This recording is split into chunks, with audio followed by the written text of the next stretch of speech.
Enquanto isso, o profeta Eliseu chamou um membro do grupo de profetas e lhe disse: Prepare-se para viajar e leve esta vasilha de óleo.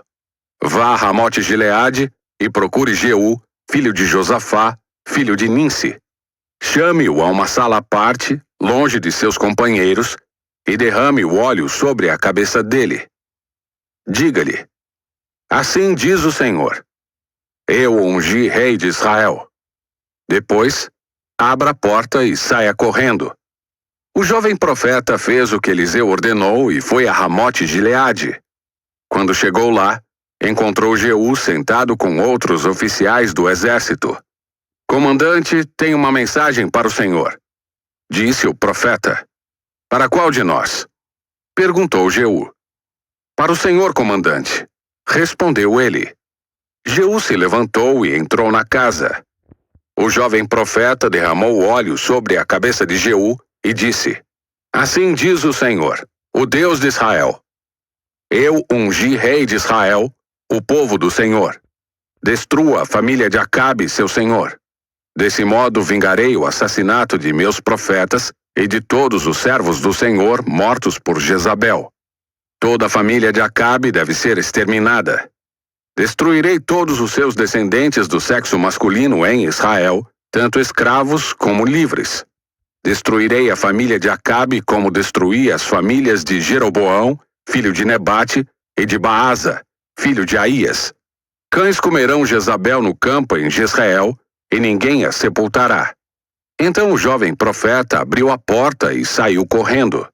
Jeú voltou aos outros oficiais do rei, e um deles lhe perguntou: O que esse louco queria? Está tudo bem? Vocês conhecem gente desse tipo e as coisas que eles dizem? Respondeu Jeú: Você está escondendo algo. Disseram: Conte-nos o que ele disse. Então Jeú lhes contou. Ele me disse: Assim diz o Senhor: Eu ungi rei de Israel. No mesmo instante, eles estenderam suas capas sobre os degraus para Jeú passar, tocaram a trombeta e gritaram: Jeú é rei. Assim, Jeú, filho de Josafá, filho de Ninsi, liderou uma conspiração contra o rei Jorão.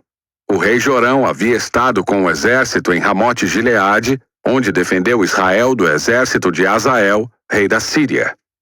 Contudo, o rei Jorão tinha sido ferido na batalha e voltou a Jezreel para se recuperar dos ferimentos causados pelos sírios.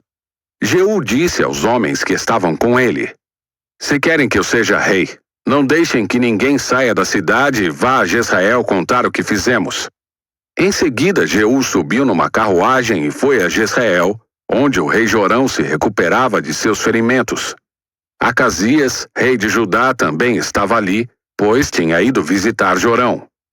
Quando a sentinela na torre de Jezreel viu Jeú e sua tropa se aproximarem, gritou: Uma tropa se aproxima! O rei Jorão ordenou: Envie um cavaleiro para perguntar se eles vêm em paz. O cavaleiro foi ao encontro de Jeú e disse: O rei quer saber se vocês vêm em paz. Jeú respondeu: O que lhe interessa a paz? Junte-se a nós. A sentinela informou: Um mensageiro se encontrou com eles, mas não está voltando. Então o rei enviou outro cavaleiro. Ele foi ao encontro deles e disse: O rei quer saber se vocês vêm em paz. Jeú respondeu novamente: O que lhe interessa a paz? Junte-se a nós.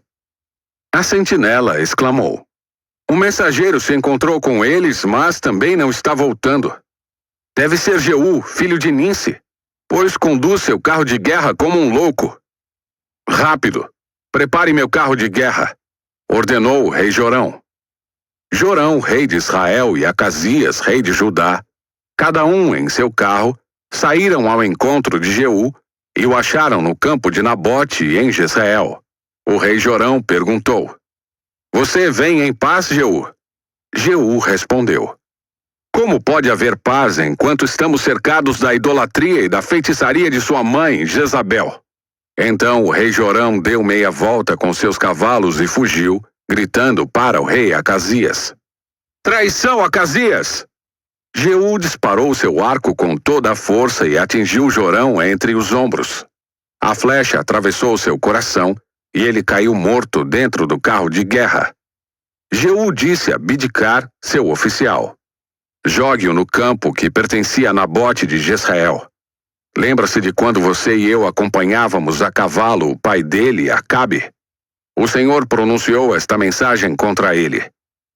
Assim diz o Senhor: ontem vi o assassinato de Nabote e seus filhos.